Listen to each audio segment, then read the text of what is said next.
In the flyweight division at UFC Paris, you got your boy Daniel Barez taking on Victor Altamirano.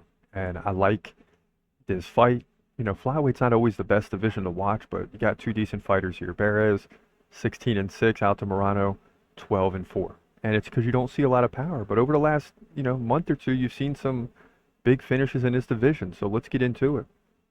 Barez is actually 2 inches shorter than Altamirano. He stands at 5'6". When you get into the reach, that slides over to Altamirano. He's got a 4-inch reach advantage. Barez stands right-handed. Altamirano is a switch stance fighter. Altamirano has the edge in activity, 4.6 significant strikes per minute to 3.8. Also, in the takedown game, that goes the other way. And they're both very active in the takedown game, both really over a takedown per round. That's the bottom line. Now, Barez, 91% takedown defense. Sounds great, right? Didn't help him against Rafael Filho, who took him down and controlled him until he got the submission via arm triangle. So he's got a 91% takedown defense, but the one he gave up hurt him. Before that, he lost to Carlos Hernandez at the Contender Series by a split decision. So yet to get a win in the UFC setting. Now, Altamirano, 63% takedown defense. Coming off back-to-back losses against Tim Elliott and Felipe Dos Santos, both by decision. He did beat Vinicius Salvador and Daniel Lacerda, who he KO'd.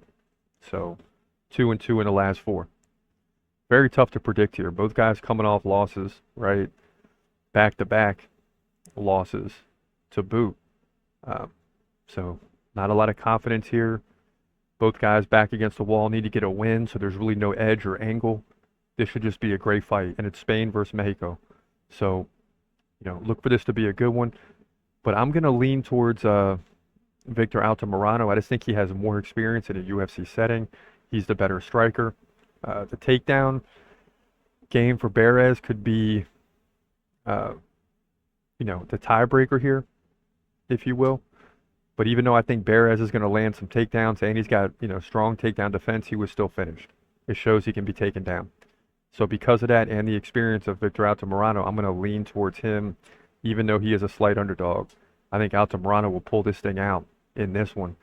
Hopefully get the submission. We'll see, because Barez is capable of giving it up. He just got to get the fight to the ground and get control. If he does, he'll win and move to 13-4. That's my opinion. I think that's what happens. Flyweight division. UFC Paris.